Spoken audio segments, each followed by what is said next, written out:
Amigos, buenas noches, bienvenidos al programa de Plan B en vivo a través de Facebook y Twitter. Saludamos a Juan Carlos Calderón y Susana Morán de Plan B. Buenas noches. Buenas noches, Susana, Fermín, buenas noches. Bienvenidos acá a esta nueva edición de En Vivo con Plan B. ¿Qué dice Susana? ¿Cómo vamos? Hola Juanca, hola Fermín, pues aquí compartiendo otra noche más con ustedes y sobre todo para contarles de nuestros temas en Plan B. Perfecto. Así es, empezamos el día de hoy con algunas noticias. La más importante, sin duda, el gobierno durante todo el día no entregó las cifras oficiales relacionadas con la epidemia. Es el primer apagón, digamos, de cifras desde que ha iniciado esta crisis sanitaria. Ni el Ministerio de Salud ni la Secretaría de Comunicación han dado ninguna explicación de por qué hoy no se entregaron cifras, Juan Carlos. Sí, bueno, con Susana estábamos comentando que sería el segundo apagón, pero el primero, que fue hace 2 fines de semana, entiendo, tenía que ver, el argumento fue que se estaba cambiando la metodología y luego aparecieron 11,000 pruebas más, 11,000 resultados más, y se dijo que eran pruebas retrasadas y luego se hizo el cambio de esta metodología de contar o separar las pruebas PCR, los resultados de las pruebas PCR con las pruebas rápidas, y eso hizo que hubiera un primer apagón. Pero esta vez entiendo que se había anunciado, la ministra de Gobierno había anunciado que solo habrían 3 cadenas nacionales. Lo que no dijo es que, si es que es así, estas 3 cadenas eran las que iban a dar a la semana, iban a dar las cifras, es decir, cuando no hubiese cadena nacional no se iban a dar las cifras. Y sin embargo, entonces, ahí tenemos una ausencia de datos por primera vez sin explicación de lo que va a la epidemia. Susana, ¿qué tenemos como edición de esta semana en Plan B? Sí, bueno, antes quería comentar algo sobre los datos. Hoy hubo todo un movimiento en el chat del Ministerio de Salud porque justamente todos los periodistas estábamos solicitando que se entreguen esos datos, y lo que se informó oficialmente desde esa cartera es que efectivamente los íbamos a tener hacia la tarde de hoy, pero ya estamos en la noche y no ha llegado esa información, y tampoco han explicado por qué esta demora, ¿no? Entonces, lo cual ha causado mucha indignación y mucha preocupación de los colegas y de nosotros mismos de por qué no se explica qué está pasando, ¿no? Ya ha pasado muchas horas y estamos en esta ausencia de datos. Bueno, antes de comenzar con la edición, creo que es importante, nosotros estamos haciendo seguimiento a las historias humanas de lo que está pasando en la epidemia, además de toda la cobertura global que implica la pandemia. Y quisiera compartir también un dato importante. Nosotros recordemos que ayer Jorge Water fue designado como presidente del directorio del IES. La seguridad social. Del IES, y él estaba a cargo de la Fuerza de Tarea Conjunta que estaba realizando el levantamiento de los cadáveres, y las familias que no encuentran sus fallecidos están a la deriva en este momento. Me escribieron en la tarde diciendo que están muy preocupados porque no saben ahora a quién dirigirse, y ya han pasado algunos hasta sin respuestas durante 35 días, es decir, no encuentran a sus fallecidos ya 35 días, y lo que están haciendo, lo que van a hacer algunas familias es ir directamente a criminalística en Guayaquil para exigir pruebas de que efectivamente ahí están los cuerpos de sus fallecidos, como les habían dicho. Recordarán la historia, lo tuvimos aquí hace una semana a Víctor Hugo Orellana contando efectivamente que finalmente le dijeron que el cuerpo de su madre, que estaba fallecida, que entregó al gobierno, entregó al Estado el cuerpo para que lo entierre, y que finalmente no lo encuentra hasta el momento, le dijeron que el cuerpo de su mamá estaba en la morgue de criminalística. Ha pasado una semana de lo que le dijeron eso, y hasta el momento él no tiene ninguna prueba de que eso está ocurriendo así, y él es una de las familias que se va a hacer este plantón el día jueves en Guayaquil en criminalística, ¿no? Entonces el drama humano todavía continúa, el tema de los fallecidos ha quedado a la deriva por este cambio de autoridad, y que aún desconocemos quién va a asumir ese papel.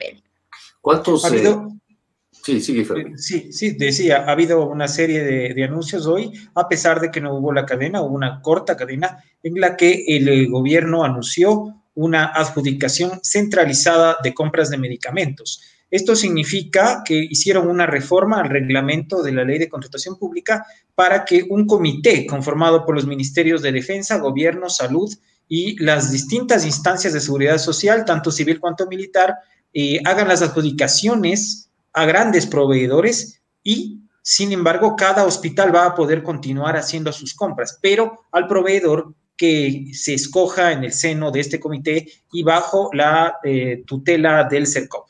Según han dicho, se espera ahorrar 400 millones de dólares y al parecer lo que se pretende es evitar los intermediarios en las compras de medicamentos, las pequeñas empresas, las empresas de papel, las redes de lobistas que parece manejan el mercado de los medicamentos. Queda, sin embargo, una duda, que es que únicamente se podrá comprar los medicamentos que estén en el cuadro básico. Y recordemos que ha habido una polémica sobre la desactualización del cuadro básico. Por ejemplo, nuevos medicamentos para el COVID que no estén en el cuadro básico, en teoría, no podrían ser comprados, Juan Carlos, con esta decisión. Sí, y de todas maneras, el gobierno ha reaccionado así ante las graves denuncias de corrupción en las compras directas que hacen. En general, el sistema es descentralizado, las unidades médicas, por sí mismo, tanto del sistema de seguro social cuanto del sistema o la red de salud pública, hacen sus peticiones, compran directamente a los proveedores de acuerdo a sus necesidades. Y esto ha generado una serie de problemas, pero se han agravado durante el estado de emergencia. El estado de emergencia permitió que se hagan compras a dedo. El estado de emergencia, es extraño que ahora el gobierno reaccione cuando la base de todas estas denuncias está precisamente en que usan el estado de emergencia que está en vigencia y que acaba de ser prorrogado hoy, 30 días más, con decisión del Consejo Nacional, Consejo de Seguridad Pública o ex Consejo de Seguridad Nacional, para que se hagan estas compras. Entonces, no tiene ningún sentido porque el problema no es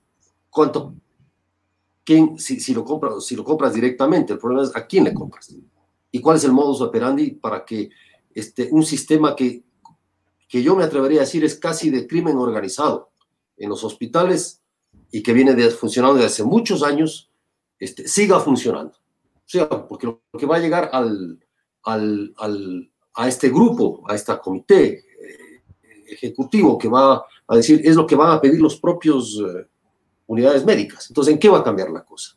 ¿Y qué pasa, Juan Carlos? ¿Qué pasa si, por ejemplo, se contrata una gran farmacéutica de Estados Unidos como proveedor monopólico? Y esta gran farmacéutica, como han hecho empresas como Odebrecht, trata una red de corrupción. ¿Cómo se evita la corrupción entonces?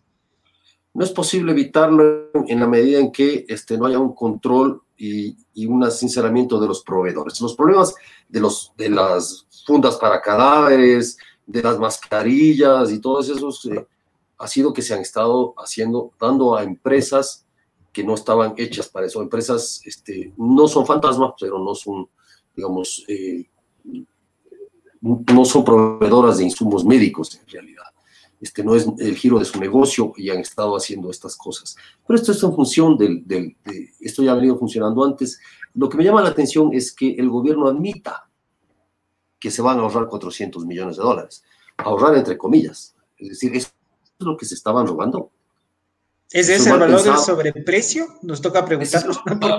¿De dónde sacan esa cifra, no? Sí, yo digo, de sentido común, si te dicen, con este sistema nos vamos a ahorrar 400 millones, eso es lo que se estaban llevando. Claro. Y lo sabían además, porque ya tienen la cifra. ¿Cómo lo sabían? ¿Cómo sabían esa cifra? ¿De dónde sacaron esa cifra? Me parece muy grave, muy raro lo que está pasando en los hospitales del Ecuador. Y eso, digo, es criminal, no solo criminal, sino que, insisto, esto ya colinda con el crimen organizado y el Estado, el presidente de la República, sabe perfectamente lo que está pasando en este sentido. Sí, y como había también mencionado Juan Carlos, se ha extendido durante 30 días el estado de excepción. El Consejo de Seguridad Pública y del Estado, que está conformado por las principales funciones del Estado, ha acordado extender este estado de excepción con las facultades extraordinarias que hay, entre estas precisamente la de este tipo de compras. Y probablemente se va a negociar que hasta el 15% de los recortes presupuestarios, se pueden hacer recortes presupuestarios de hasta el 15% en las distintas funciones del Estado. Eso es lo que han acordado. Eso quiere decir que habrá recortes en la justicia, habrá recortes en la Asamblea, habrá recortes en la función de transparencia y control social. Es decir, en todo el Estado habrá recortes o, como han dicho elegantemente en la CENESID, actualizaciones de presupuesto. Susana, ¿cómo ves el escenario? Pues complicado, incierto. Yo creo que todavía no vemos que los distanciamientos políticos no nos permiten ver un escenario que permita ver una decisión, una resolución a corto plazo, y eso creo que preocupa mucho. Hay mucha incertidumbre en general. De hecho, estaba viendo que hay tanta incertidumbre en lo económico que empezaron a surgir los rumores nuevamente de supuestas crisis bancarias, de supuestas fugas de dinero, etcétera, que el presidente de la Sobanca tuvo que salir a desmentirlo en redes sociales. Lo hizo tanto en su Facebook como en su Twitter, entonces contando punto por punto o desmintiendo rumor por rumor que lo que estaba diciendo no era así, ¿no? Entonces, yo creo que hay un escenario muy grande de incertidumbre. Correcto. Hoy, yo creo que hay que presentar a nuestros invitados, Fermín, de esta noche. El consejero del Consejo Nacional Electoral, Luis Verde Soto, nos va a acompañar y va a conversar con nosotros sobre los cambios que propone en el sistema electoral o las próximas elecciones, las contradicciones que existen con la supuesta mayoría, digamos, de este consejo. Luis, bienvenido, gracias por estar con nosotros. ¿Cómo estás llevando la cuarentena? Pues con soledad, con profunda introspección, con mucha decisión de no engordar y fundamentalmente con ganas de pensar lo que está pasando en el país, que seguramente es uno de los momentos más críticos de la República. Críticos en todos los sentidos, y claro, uno es parte, sin ninguna duda, es parte de todo lo que está pasando como crisis en el país. También damos la bienvenida a Daniel Regalado. Él es el presidente de la Asociación Civil de Venezolanos en Ecuador, con quien vamos a tratar la situación de los migrantes venezolanos que se encuentran gravemente afectados por la epidemia de la COVID en nuestro país, muchos de los cuales están también intentando regresar a su tierra natal. Buenas noches, Daniel, bienvenido al programa. Buenas noches, Fermín, a todas y a todos. Gracias por la invitación. Aquí estamos representando un poco lo que es la comunidad venezolana que está presente en esta situación que a todos como seres humanos nos afecta. Gracias por su presencia y mientras tanto vamos a conversar con ellos en un momento más. Vamos a presentar la edición de Plan B que está ya en línea y después Susana Morán nos va a comentar sobre un reportaje especial que se está preparando, se va a publicar próximamente en nuestro portal. Les invitamos entonces a esta hora a pasar revista a lo más destacado de la edición que se encuentra ya publicada en Plan B. Vamos a ver entonces nuestra edición de esta semana.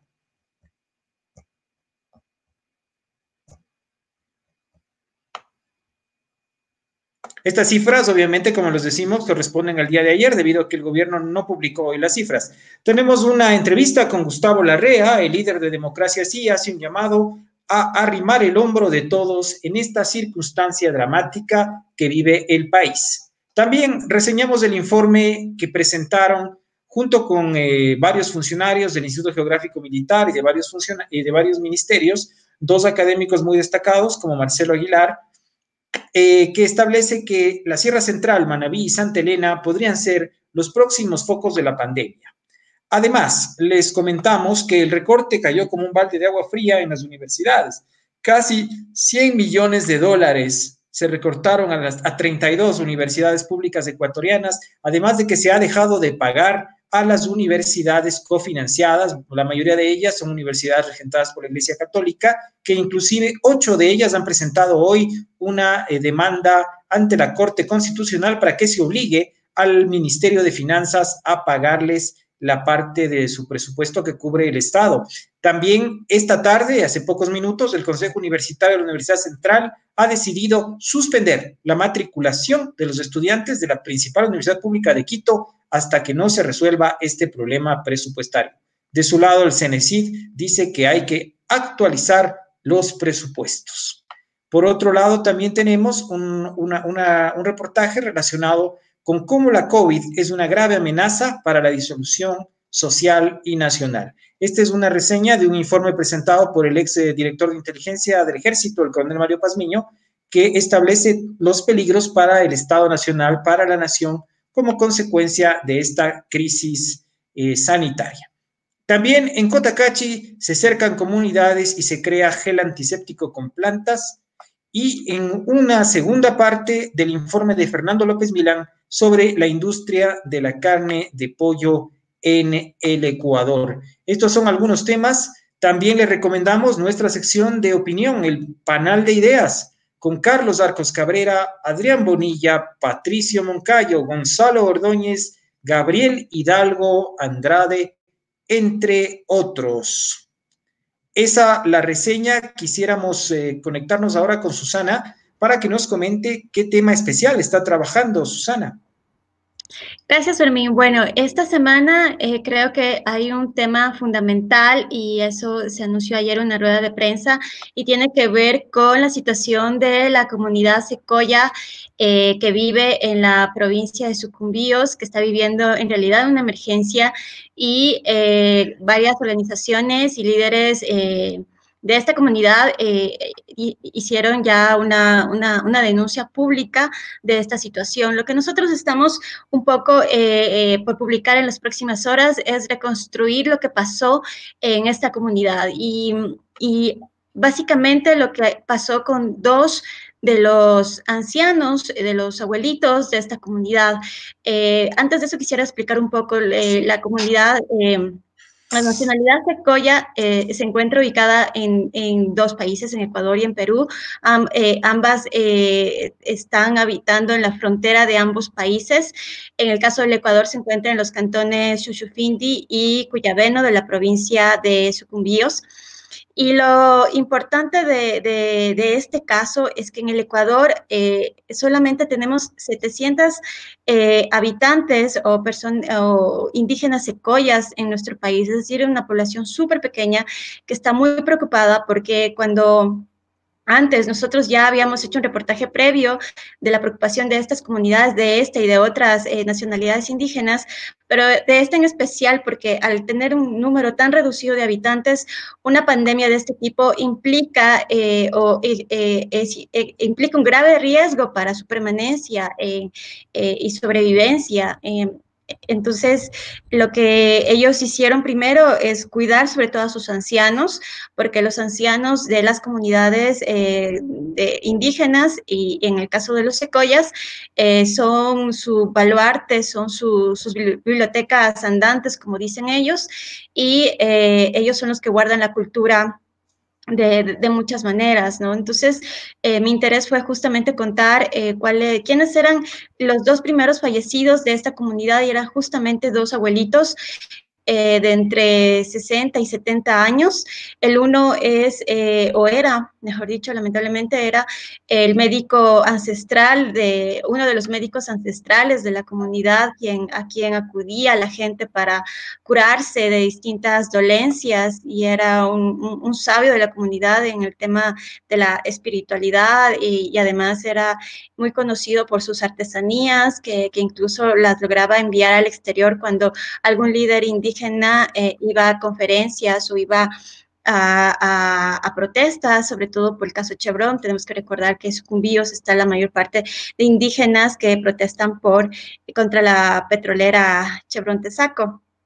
Este indígena era súper importante para la comunidad y él falleció el 14 de abril pasado después de que varios habitantes de la comunidad presentaron síntomas y de que se denunció efectivamente que existe un probable contagio en esta comunidad. No llegó la atención, no llegaron las pruebas recién se hicieron hace pocos días. hace 15 días, de hecho, y todavía los habitantes no tienen un resultado final de estas pruebas. Lo que se hizo previamente son unas pruebas rápidas en la comunidad. Incluso revisando la línea de tiempo se observa que los centros de salud comunitarios, los centros de salud del ministerio en esa zona no tenían ninguna prueba. Y por eso también es una de las causas de la demora para que se hagan los testeos a las personas que ya presentaban algunos síntomas relacionados con esta enfermedad. Las muertes de los 2 abuelitos probablemente son por COVID, todavía no está confirmado porque, como digo, ellos no llegaron a ser testeados, las pruebas llegaron muy tarde. Y aún todavía la comunidad tiene pendientes los resultados, por lo menos de 14 personas, que todavía se desconoce cuál es el resultado de estas personas. Pero ya muchas de ellas, más de una decena, dio positivo en las pruebas rápidas. Dentro de los positivos estaba justamente el nieto de uno del otro fallecido, que era el arquitecto, lo llamaban como el arquitecto de los secoyas, porque él fue el primero en crear, o él sabía cómo hacer las casas tradicionales secoyas. Él lo hizo, me contaban que la primera casa que él construyó fue en 1989 y tiene una estructura ovalada, son casas muy amplias, como para 8 o 17 familias, y toda esa arquitectura la conocía él. Por suerte, digamos, en las últimas construcciones participaron jóvenes de la comunidad y se espera que ese legado no se pierda. Sin embargo, la muerte de 2 ancianos tan importantes para los secoyas es un grave golpe en esta crisis, algo que no se está tomándolo de esa manera. Los líderes indígenas están muy preocupados porque además, dentro de la emergencia, quisiera contarles un detalle importante.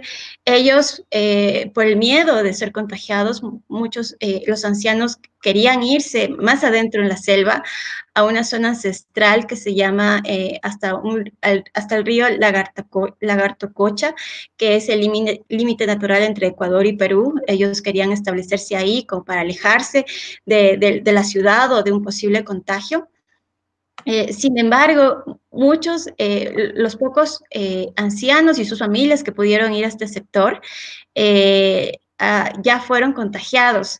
Entonces, es decir, los secoyas se encuentran, por decirlo así, entre la espada y la pared, porque les va a tocar enfrentar la epidemia en sus comunidades, porque ya hay un foco de infección que ha llegado a esta zona alejada a la que ellos querían aspirar o querían ir a protegerse, ¿no? Entonces, hay que destacar de todo esto que esta comunidad ancestral y además tan pequeña en relación al número de habitantes está viviendo una verdadera crisis por la pandemia. Susana, ¿cómo pudo producirse este brote si al parecer son personas que viven en un cierto aislamiento, en un sitio muy remoto? ¿Hay alguna hipótesis sobre cómo pudieron contagiarse? Sí. Hay varias hipótesis, yo estoy planteando justamente 3, según los líderes indígenas. Una de ellas es lo que ya habíamos sacado en reportajes anteriores. Ustedes recordarán que en Acuyabeno llegó un turista holandés que llegó con síntomas y finalmente en Tarapoa lo tuvieron que tratar porque el turista se puso muy mal y de ahí lo derivaron a Lago Agrio y de ahí llegó a Quito y ahí se confirmó efectivamente que este turista tenía el COVID. Entonces, él se hizo tratar ya por un médico en la comunidad y creen que ese podría ser un primer posible foco de infección. El segundo es que evidentemente hay colonos que también llegan a la zona y salen.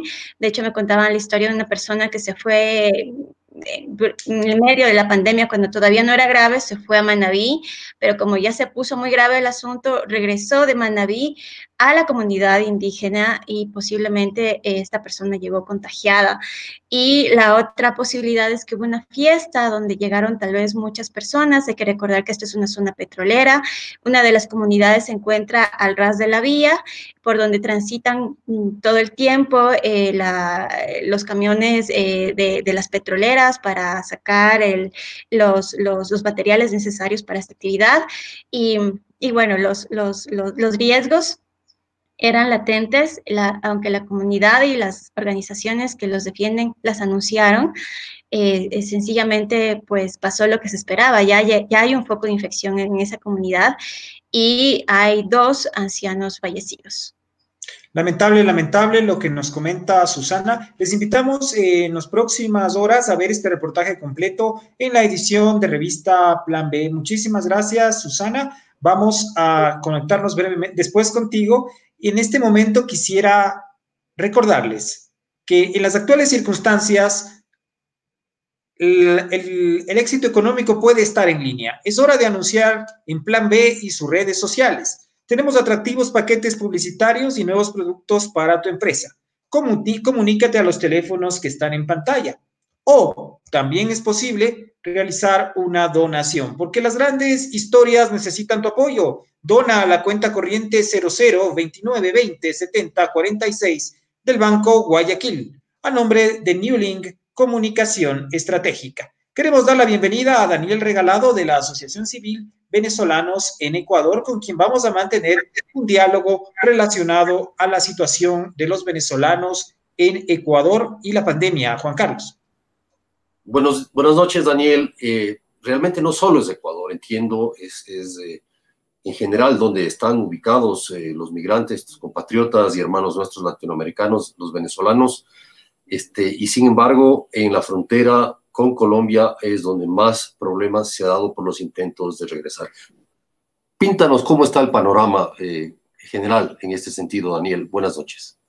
Buenas noches, gracias, Juan Carlos. Mira, es preocupante esta situación, ya que sabemos que este es un tema que a todo ser humano nos atañe, nos afecta económica, social, emotivamente, el tema de lo que es el coronavirus. Pero en el caso de los venezolanos tenemos una situación muy grave donde vemos prácticamente un aislamiento sin recursos, con situaciones de desalojo, con situación de xenofobia, con situación donde no hay respuesta de parte del gobierno nacional para atender la situación según la Constitución y según los acuerdos internacionales, el tema de movilidad humana.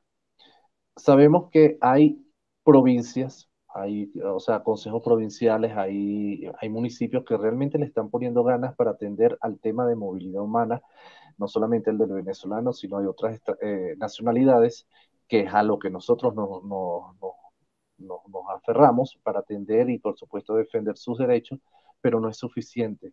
Nosotros recibimos casi 300 llamadas, 300 escritos, 300 correos, o sea, toda esa unión de SOS, donde lo están desalojando, donde no tienen que comer, donde no tienen ahorros, que gracias a la caridad y que agradecemos profundamente a algunos ciudadanos ecuatorianos que nos han apoyado, que han apoyado directamente a esta población que está sufriendo, porque tiene miedo porque ellos respetan, que saben que si salen pueden tener afectaciones de salud.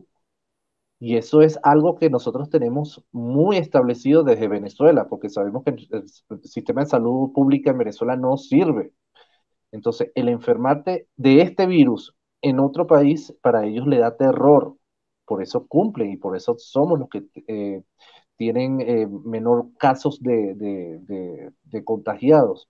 Pero a esto se une a que no están produciendo, no tienen un respaldo legal que diga que no los pueden desalojar de sus casas, de su residencia. Y adicionar a eso, que lo más grave de todo es que empleadores ya los han despedido y ni siquiera les reconocen el sueldo que devengaron el mes pasado y que puede ser un alivio para estos momentos. Entonces es preocupante toda esta situación.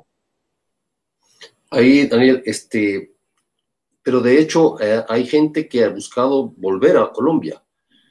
¿Cómo está es un nuevo éxodo, de todas maneras más pequeño, en condiciones difíciles, pero cómo está esa situación? Mira, está creciendo cada día más. Lamentándolo mucho, ya la situación sale de nuestras manos. No está bien, no está siendo manejado correctamente. lamentándolo mucho, una familia que se queda en la calle no quiere quedarse en la calle. Dice, como dicen ellos, no lo digo nosotros, no lo decimos nosotros, sino lo dicen ellos, para morirme aquí prefiero morirme en mi tierra. Entonces, eso es grave cuando lo dice una persona que está en situación de calle con sus niños en brazos y pidiendo comida en la calle. Y entonces rechazado y hasta maltratado por funcionarios del orden público, por estar en la calle, donde no tienen donde tener un techo en este momento. Entonces es preocupante esto. Se está movilizando gente desde Guayaquil, desde otras provincias, están llegando todos a la provincia del Carchi, lamentándolo mucho, le está golpeando mucho esta provincia, que es fronteriza y que lamentándolo mucho se va a seguir llenando porque no hay todavía una relación, un acuerdo entre países, porque realmente deberían ser 3 países, Ecuador, Venezuela y Colombia, que establezcan cómo realizar este tipo de movilización de inmigrantes para retornar a su país. Entonces, ya hay una luz que eso lo asoma en los consulados de Venezuela, que son manejados por el régimen de Maduro, que prometen, más no sé si es cierto, porque no puedo decir que es cierto, unos retornos vía aéreo o terrestre a esta población. Ellos crearon un formulario donde se está, por supuesto, presentando los datos y demás para poder realizar este éxodo nuevamente, pero en retorno a Venezuela. Hasta esos momentos sabemos. Daniel, Ecuador tiene algunos problemas. Por ejemplo, existe déficit de personal de salud, de médicos, de enfermeras, y hay otros oficios también como muy arriesgados en este momento, como el tema del envío a domicilio, etcétera. Yo entiendo que la necesidad tan apremiante de la comunidad venezolana en Ecuador tal vez ha hecho que se involucren en estos trabajos que tal vez muchas personas han preferido no hacerlos por los riesgos. Nosotros tenemos médicos, enfermeros, especialistas en esta área que estamos todos viviendo como ciudadanos en Ecuador, pero ellos fueron o despedidos hace un año por los jefes de hospitales y demás, porque eran venezolanos. No han sido reconocidos sus documentos, o sea, hablo de la regularización. Tienen Cenecit, pero les piden más, o sea, han podido hacer su inscripción a nivel de médicos, pero la especialización no lo han podido hacer porque le piden más documentos un día diferente. Entonces, ¿qué pasa? Ellos quieren colaborar. Tenemos enfermeros que son especialistas en el área de infectología y no pueden hacer nada, están de brazos cruzados. En este momento, ellos están atendiendo sin distingo de nacionalidad, porque a todo ser humano que nos pide ayuda, nosotros atendemos. Estos venezolanos que ahorita están en su casa, resguardados, pasando hambre, sin poder trabajar o producir, porque muchos de ellos son taxistas, vendedores informales o emprendedores, están atendiendo vía telefónica a las personas que les solicitamos. Mire, por favor atiendan a esta persona, por favor dale una guía a esta persona y demás. Tenemos a los Rappi, a los que, bueno, disculpen que si dije la marca, pero tenemos a los que hacen domicilio. En su mayoría son personas venezolanas que están trabajando duro, se están exponiendo, sin importar, simplemente quieren seguir ganando. Y esos que están trabajando y que dicen, bueno, se están aprovechando de la situación para ganar un dinero, sí, de manera honesta se lo están ganando y además se están arriesgando para hacerle llegar la medicina al ciudadano que lo está solicitando. Pero también ellos nos dicen, necesitan que le enviemos alguna ayuda a alguna persona. Sí, hay ecuatorianos que necesitan comida, hay venezolanos que necesitan comida y ellos nos están haciendo el favor para poder atender toda esta situación humanamente. Daniel, cuéntenos, ¿cuántas personas estarían intentando regresar a Venezuela? Porque esto se ve imposible por el cierre de fronteras, porque no hay transporte público, no hay transporte terrestre. No sé si el gobierno de su país esté en posibilidad de hacer un puente aéreo para retornar a la gente. ¿Cuántas personas han tratado de regresar y cuál es su grado de necesidad para intentar regresar a Venezuela cruzando Colombia, ¿no? El grado de necesidad es extrema. Necesitan porque necesitan llegar. ¿Cuántas personas? Yo calculo, según oficiales hay 150 Rumichaca, pero en lo que es la provincia, en toda la frontera de Ecuador, hay más de 400 personas. Están acampando, están en hostales, hay ONG que le están pagando algunos hospedajes, pero es muy poco, o sea, por poco tiempo, esto se va a salir de las manos. Lo del tema de retorno aéreo o terrestre que promete el régimen de Maduro, eso es, creo que algo imposible, porque no van a ser esos 400 personas nada más, hay muchos más. Desde que salió la notificación del consulado, nosotros hemos recibido cantidad de llamadas y escritos preguntándonos cómo hacen eso. Simplemente los direccionamos a las personas que realmente deberían atenderles, porque desconocemos cuál va a ser el procedimiento. Entonces, yo creo que no va a cumplir con todas las expectativas, y eso se lo digo sinceramente a la comunidad y por supuesto al gobierno de Ecuador. No va a cumplirse nada de las expectativas, porque si no lo han hecho en otros países que tenemos ya referencia, menos lo van a hacer en Ecuador, que están cerca. Bueno, finalmente las personas que quieran colaborar con los migrantes venezolanos en Ecuador, ¿a dónde pueden dirigirse? ¿Cómo pueden canalizar su ayuda? ¿Cómo recomienda usted enfocar esa ayuda, esa solidaridad que los ecuatorianos históricamente han tenido con el pueblo de su país? Sí, definitivamente, y esto quiero acotar algo. Gracias, Ecuador, porque hay muchos más seres humanos que inhumanos. Y de verdad tenemos que agradecerle a las personas, familias, que quizás están dividiendo su poquito de comida, pero para dárselo a otras personas. Se los agradecemos de corazón. ¿Dónde pueden ayudarnos? Realmente hay dos formas de atender, de comunicarse con nosotros. En el teléfono institucional de la asociación, que es el 099-616-7093, o escríbanos al correo info@venezuelanecuador.com, de la cual está casada con la página web www.venezuelanecuador.com. Ahí usted puede ver las informaciones y los donativos que hemos realizado gracias a la comunidad ecuatoriana, gracias a los empresarios, gracias a los venezolanos, no solamente a los venezolanos, sino también a los ecuatorianos. Así es, ya lo sabe. Entonces, la ayuda que usted pueda brindar a los migrantes venezolanos que están siendo duramente golpeados por la pandemia puede ser canalizado a través de la página www.venezuelaenecuador.com. Agradecemos muchísimo a Daniel Regalado de la Asociación Civil Venezuela-Ecuador por participar en nuestro programa. Buenas noches. Buenas noches, gracias. No se desconecte porque probablemente tendremos comentarios del público que puede estar interesado en conversar con usted. Volveremos a conversar con usted en un momento. Mientras tanto, Juan Carlos, Susana, vamos a ver nuevamente las posibilidades que ustedes tienen de apoyar a Revista Plan B. Donen, porque las grandes historias necesitan tu apoyo, a la cuenta corriente 0029207046 del Banco Guayaquil, a nombre de New Link Comunicación Estratégica. O también es posible que ustedes anuncien en Plan B en sus redes sociales. Tenemos atractivos paquetes publicitarios y nuevos productos para tu empresa. No se olviden, en estas circunstancias, el éxito está en línea. Y queremos dar la bienvenida al consejero electoral Luis Verdesote Custode, miembro del Consejo Nacional Electoral, que se encuentra ya con nosotros. Buenas noches, Luis. Buenas noches, Fermín. Luis, buenas noches. Luis de Soto es consejero, ya lo habíamos dicho, del Consejo Nacional Electoral, un cargo circunstancial en este momento. Y antes de hablar del tema electoral, quisiéramos escuchar que nos compartas tus impresiones de lo que está pasando en el país de este momento.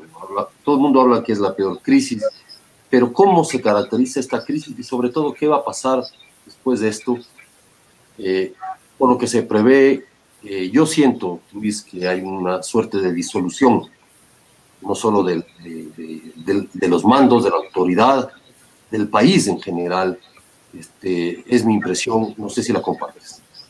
Pues sí, no, lo que viene a continuación de que la pandemia sea controlada. No estamos diciendo que termine el proceso de la pandemia, sino que esta sea controlada y se restaure formas de interrelación entre los ecuatorianos. Evidentemente estas interrelaciones van a cambiar sustantivamente.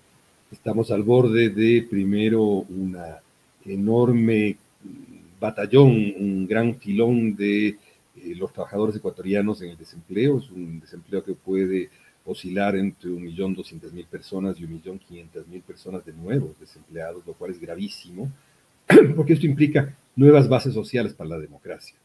Estamos al borde de que los nuevos ingresos que permitieron que algunos sectores ingresaran a las capas medias de la sociedad ecuatoriana se conviertan otra vez en pobres súbitos, y que quienes lograron salir de la extrema pobreza a la pobreza retornen a la extrema pobreza. Esto es extremadamente grave en términos generales. Estamos obviamente frente a nuevas correlaciones políticas que se vendrán. Nada queda en pie, digamos, de los viejos actores en el sentido de su acumulación previa de fuerzas, sino que se van a producir nuevas relaciones, seguramente emergerán nuevos liderazgos acomodados ya no al bienestar, sino a la pobreza. Evidentemente estamos frente a un cambio gubernamental que se producirá en condiciones de difícil producción de legitimidad, si cabe decirlo de ese modo, y estamos también frente a un cambio de la inserción internacional de Ecuador en el mundo. Los ecuatorianos vamos a tener que vivir nuevas formas de la economía, una economía seguramente a varias velocidades, una burbuja de mucha pobreza que tendrá que reproducirse dentro de ella, una burbuja de anclaje internacional que producirá dólares y una nueva retorno de algún modo a las fronteras internas con economías dedicadas al mercado interno y todo lo que eso implica. Entonces son una especie de tres grandes rutas que tendrá que manejar la economía ecuatoriana, en las que cada quien necesitará de acuerdos específicos para funcionar. Creo que si cabe ponerlo, para no ponerlo en términos trágicos, pero sí en términos realistas, nosotros quienes estamos en la última etapa de la vida, ya no volveremos a ver una economía de bienestar. Muy probablemente nuestros hijos tampoco. Los ciclos económicos del mundo caminan entre 40 años a 50 años y seguramente con esta situación se van a expandir. El petróleo ya no será el incentivo para que tengamos ciclos económicos de bienestar en Ecuador, dientes de tiburón en medio de los ciclos mundiales. Y seguramente serán nuestros nietos quienes vean otra vez una economía de bienestar. Desde ese punto de vista, el Ecuador debe repensarse. Tenemos que repensarnos. Y esta es, yo creo, que la gran tarea que nos implica a todos. Luis, de alguna manera, todas las certidumbres que se tenían hasta hace pocos meses acaban de desaparecer, acaban de volar por los aires. Estamos frente a un nuevo mundo y evidentemente frente a un nuevo país. Sí, yo creo que no lo pongamos en términos de derrumbamiento de las certezas, yo diría de creación de nuevas certezas. Digo, para darle un poquito un carisma optimista, ¿no es verdad? Tenemos que construir nuevas certezas en términos de la comunicación entre todos nosotros, para hablar un plano que nos es muy cercano, ¿no es verdad? Una comunicación que tendrá que ser distante en lo físico, que tendrá que ser digitalizada, que implica nuevas formas de construcción política entre todos, organizaciones que deberán socializar sus criterios y sus formas de ver también de modo distinto. La típica organización política concebida como una forma de representación inmediata tendrá que encontrar nuevas formas de mediación. Tendremos que encontrar, ¿no es cierto?, ciertamente formas de consumo más modestas, terriblemente más austeras. Digo terriblemente en el sentido de que un país que vivió a ratos en los últimos 15 años muy fuertemente metida la idea de que vivíamos una riqueza subjetiva, que éramos terriblemente ricos y que podíamos ser más ricos cada vez. Y ahora vamos a tener que encontrarnos con duros términos de realidad sobre pobreza que ya no es subjetiva, sino que va a ser muy objetiva. Tendremos que encontrarnos con nuevas relaciones entre las células fundamentales de la sociedad. Las familias tendrán que buscar otra manera de completar sus ciclos de presencia frente al país, y el país tendrá que encontrar también objetivos nuevos en torno a los cuales volver a rehacer la comunidad. La comunidad queda fracturada porque los hilos centrales con los cuales se condujo la cohesión social se ha fracturado. Y no es responsabilidad de la política pública, es responsabilidad de todo el mundo que ha vivido este desenfreno que no permitió controlar una amenaza que se veía venir, pero que claro, cuando priman los intereses segmentados de una sociedad, aquellas amenazas se convierten simplemente en realidad a los ojos de todos. Ahora tenemos que darnos cuenta quiénes somos y sobre todo entender fuertemente que Ecuador se salvará de la situación actual solo por su propia capacidad y parado en sus propios pies. Muy poco va a haber cooperación internacional para la pandemia, pero poco habrá para la recuperación económica, porque cada quien va a volver a insertarse en el mundo a través de sus propios linderos fronterizos, de sus propias capacidades económicas y las capacidades de cohesión social tendremos que fabricarlas nosotros.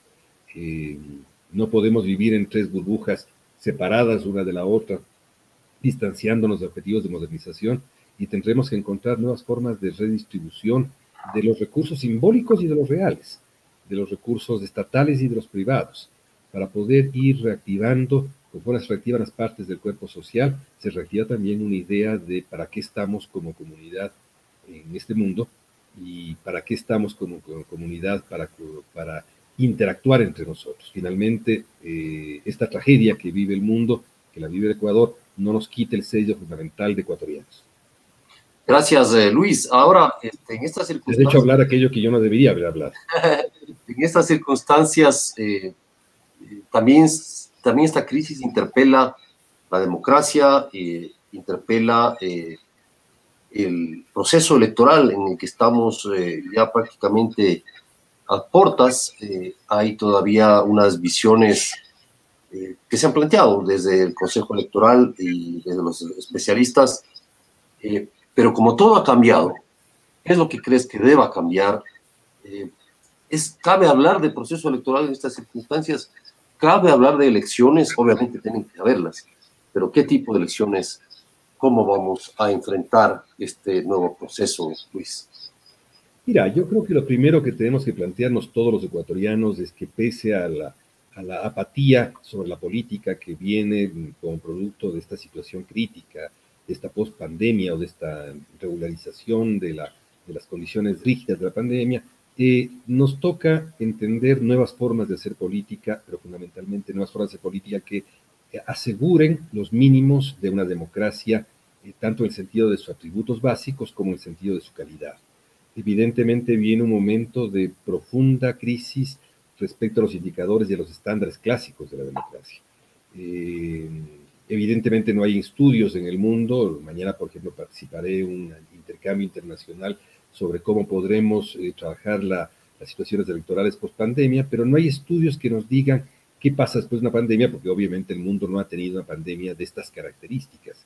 Pero sí tenemos algunos estudios que nos hablan de cómo son las democracias después de una crisis de guerras, por ejemplo. Y claro, los primeros elementos que vienen allí son profundas crisis sobre la participación de todos los mecanismos institucionales de participación, decae la credibilidad de las instituciones, hay profundas crisis sobre el ausentismo electoral, la gente no quiere votar, no le interesan las elecciones, hay crisis de legitimidad de las autoridades que se hacen cargo de la gestión de la política pública, hay crisis en los organismos de la representatividad. Ahora mismo vivimos, ¿no es cierto?, cifras alarmantes sobre la credibilidad de partidos políticos, y todo eso nos lleva a la necesidad profunda de que tenemos que, a través de los mecanismos que nos atribuye la ley, pero fundamentalmente los del ingenio y de la posibilidad que tenemos a través de los mecanismos electorales, tratar de sostener estos mínimos de democracia. Tal vez no se han dado cuenta, me refiero a mis colegas inmediatos del Consejo Nacional Electoral, la magnitud de la crisis que vivimos. Quieren todavía seguir viviendo a veces en la pequeña disputa de espacios de poder, de clientelismos prefigurados o de intereses dados, pero tenemos que entender que tal vez esta es la crisis más importante por la que ha atravesado la institucionalidad electoral en toda su historia. Cuando era Tribunal Electoral y ahora que es Corte, digamos, y ahora que es Consejo Nacional, nunca ha atravesado una crisis de esta magnitud y una situación tan difícil que tiene que ver con su credibilidad, con la administración de una situación que es inédita, que es la relación con la salud, y con la administración adicionalmente de una situación democrática que debemos evitar su fractura. Por eso es tan importante trabajar una forma de votación, pero no entenderla desde la dimensión corta de los meros mecanismos, sino en su profunda integralidad de por qué debe trabajarse en el caso ecuatoriano. Luis, los otros integrantes del Consejo, la señora Tamay y José Cabrera, propusieron votar en 3 días de las elecciones de 2021. Pero hay una cosa que me llama la atención. Ellos quieren que en el primer día vayan los adolescentes con las personas de la tercera edad. Cuando en los países donde la gente está saliendo, se hace más bien por franjas de edad, ¿no? Es decir, no se mezclan las personas de la tercera edad con los jóvenes porque pueden ser un foco de contagio. ¿Qué reparos le pondrías tú a estas propuestas de estos consejeros? Yo les he puesto reparos muy largos el día de ayer, antes de que, digamos, después de que hicieran esta improvisada rueda de prensa en la que anunciaron estas medidas a volapié de 3 días y quiénes votarían, etcétera. Les propusimos una reflexión con el ingeniero Pita, con Enrique Pita. Les propusimos que debían reflexionar con severidad sobre la relación entre salud y votación. No se trata de imaginar 2 o 3 cositas a volapié y decirlas, soltarlas, sin análisis mayor, sin comparación internacional, sin reflexión. Hay que primero entender cuál es la situación de salud del Ecuador. La situación de salud es que para que hayan elecciones en cualquier forma, ¿no es cierto?, debe haber un mínimo control de la pandemia y tener claro de que a febrero ninguno de los analistas de salud plantea la existencia y vigencia de una vacuna universal, certificada, confiable, económicamente posible, que los ecuatorianos estemos vacunados en febrero. Si esto es así, esto condiciona fuertemente la evolución de las formas electorales. Y según por qué. Y este es el primer elemento antes de comentar lo que tú me planteas, Fermín, porque tenemos que trabajar las condiciones estructurales de Ecuador. No hay cómo decir a volapié de que yo escuché en una radio de mi pueblo que en 2 días iba a haber o en 2 meses va a haber una vacuna, porque hay que ser serio y entender que la situación de la pandemia ecuatoriana es muy compleja. ¿Cuál es el primer elemento que tenemos que trabajar para esto? El primer elemento que tenemos que trabajar es por qué en Ecuador hay una pandemia tan rápidamente difundida, además de los temas de política pública, que no los toco yo y no me interesa tocarlos por este momento.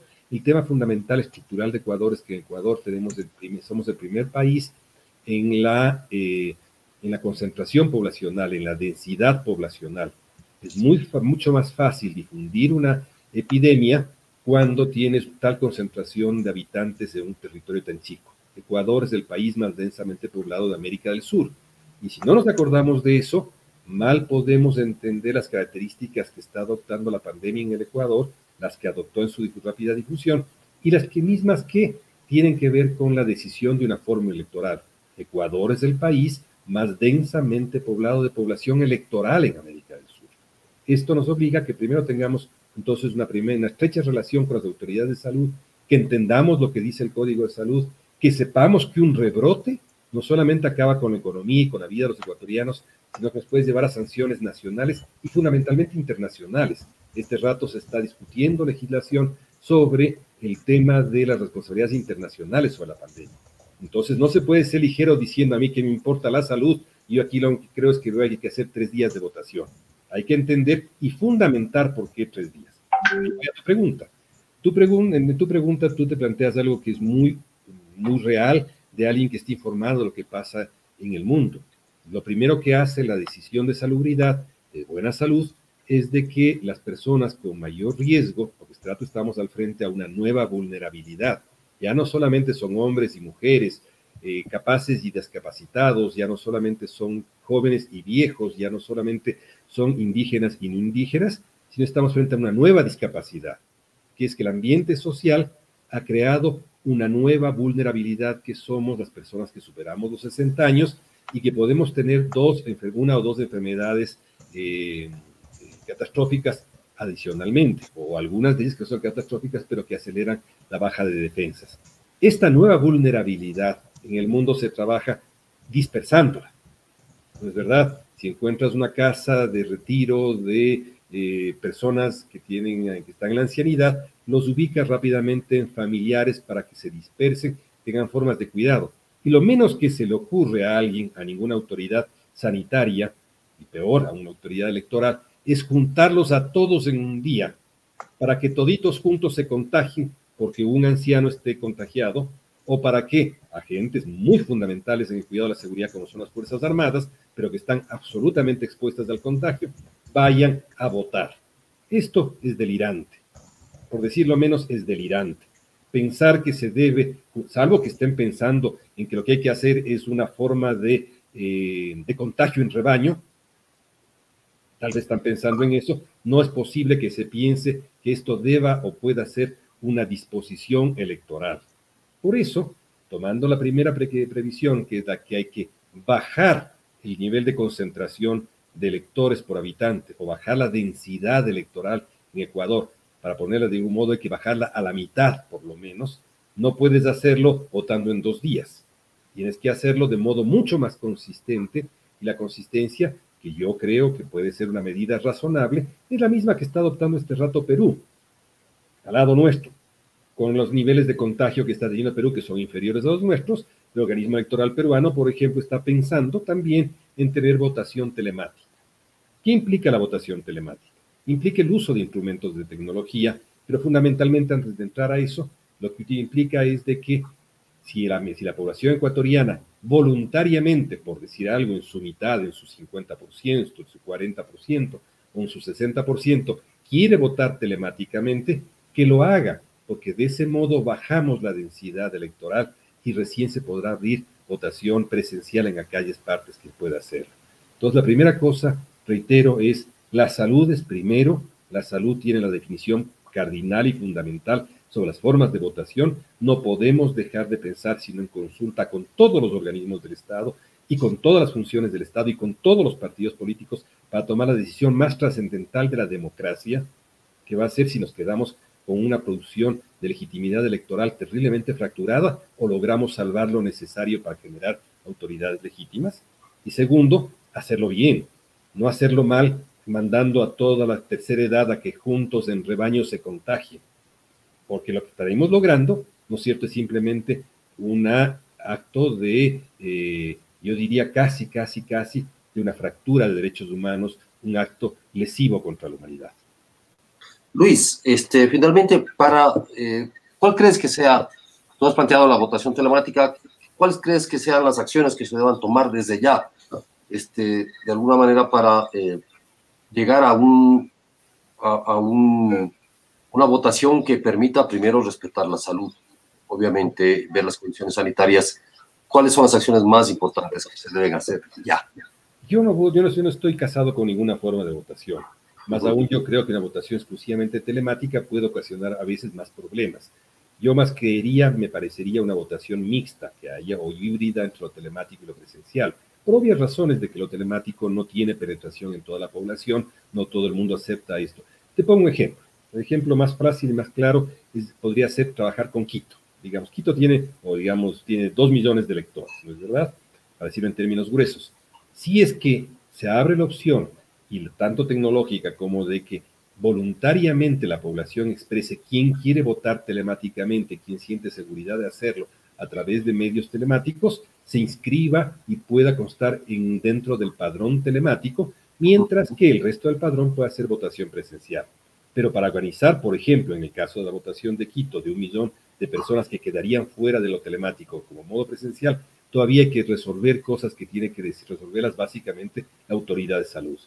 Por ejemplo, tú no vas a permitir, yo creo, que tus hijos vayan al mismo colegio que el día anterior ha sido ocupado por un atropellamiento de personas, como votamos normalmente nosotros, en diversas aulas de los colegios, atropellándonos en los balcones y en los corredores y dejando infectado esas aulas.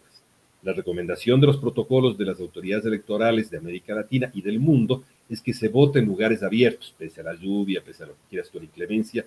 Es necesario votar en lugares abiertos. ¿Cuántos lugares abiertos hay en Quito? En Quito hay 200 lugares abiertos entre plazas y estadios.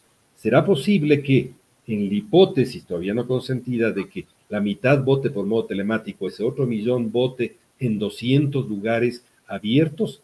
¿Será posible que la autoridad de salud nos dé permiso de que, por ejemplo, estén funcionando simultáneamente 1.500 personas en cada uno de estos lugares abiertos, sabiendo que ninguno será de las antiguas locaciones electorales? Esto tiene que resolverlo la autoridad de salud, eso no puede resolverlo la autoridad electoral. La autoridad electoral es que teniendo un ambiente de salubridad, reconoce y establece formas de votación. El tercer elemento es cualquier forma de votación que hagamos tiene que sostener democracia. Tenemos que tener estándares sobre los cuales sostenemos la democracia.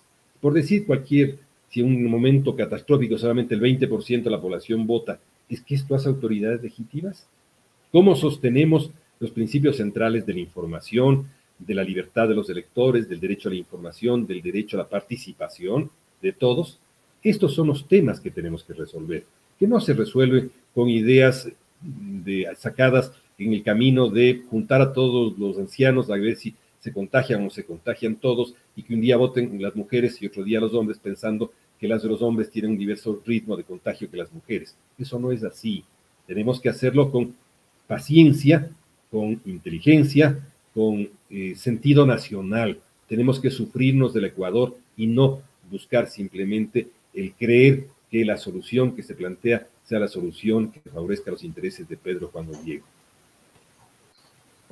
Te agradecemos mucho, Luis, por esta intervención. El consejero Luis Verde Soto, quien comentaba cuáles son las opciones que él plantea para la votación. Ahora queremos también invitarles a nuestros participantes en el programa a ver los comentarios que estamos recibiendo a través de las redes sociales. Probablemente haya preguntas que ustedes puedan contestar. A ver, tenemos saludos de François Salnaf. Muchas gracias, François Salnaf. Tenemos también saludos desde Azogues. Saludos cordiales, pues saludos también para Azogues.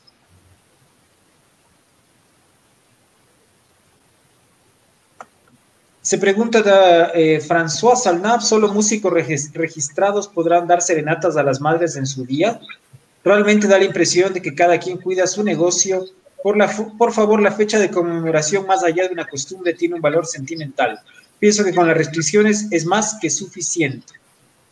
Sí, en efecto, esto ha sido un anuncio que ha hecho el día de hoy el gobierno. Ha establecido unos lineamientos según las cuales solo músicos que están registrados, que tienen una acreditación del Ministerio de Cultura, podrán dar serenatas en el Día de la Madre. Esto será el sábado y el domingo durante todo el día y solamente en espacios abiertos. Solo podrán participar 8 músicos, digamos, si es un mariachi, son solamente 8, y podrán hacer una función o tocar durante 40 minutos. Este ha sido el anuncio, otro de los anuncios que ha hecho esta mañana el gobierno. Bueno, quisiera pedirles conclusiones a nuestros participantes. Daniel. Bien, que esta situación no amerita primeramente el conocimiento de las leyes y por supuesto el reconocimiento de esta emergencia. Tenemos que tener claro de que todos somos ciudadanos y que estamos expuestos a esta situación indistintamente del estatus social y por supuesto de su procedencia. Debemos cuidarnos todos, debemos saber manejar esta situación con claridad, respetando por supuesto los preceptos que indica esta emergencia sanitaria, pero también tenemos que recordar de que somos ciudadanos del mundo y que por ende tenemos que tener el mismo respeto que los ciudadanos nacionales. Y el hecho es, lo digo por los desalojos y por el tema de que hay que tomar en cuenta esta población que está sufriendo, no solamente la venezolana, sino otros extranjeros que están aquí en el país sin ayuda y sin apoyo de nadie. Gracias. Y Luis, ¿cuáles son las conclusiones? Mira, mi conclusión es que invito a los ecuatorianos a que reflexionemos con ponderación de las 3 grandes variables en torno a las elecciones. La primera es la condición general de las elecciones de su ambiente de salubridad. Si no hay una decisión de salubridad, no podemos organizar una decisión clara sobre la forma electoral, y la forma electoral deberá garantizarnos que a los estándares de la democracia se mantienen. Estas 3 cosas tienen que ser presentadas simultáneamente.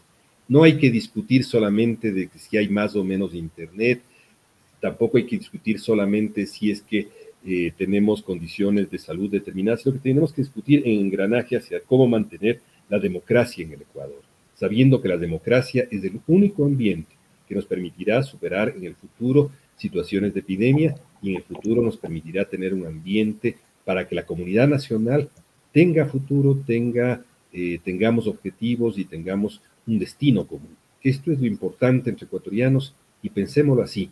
Olvidémonos de ligerezas y convirtamos esto en lo que realmente es, que es una reflexión profunda sobre el destino de la nación.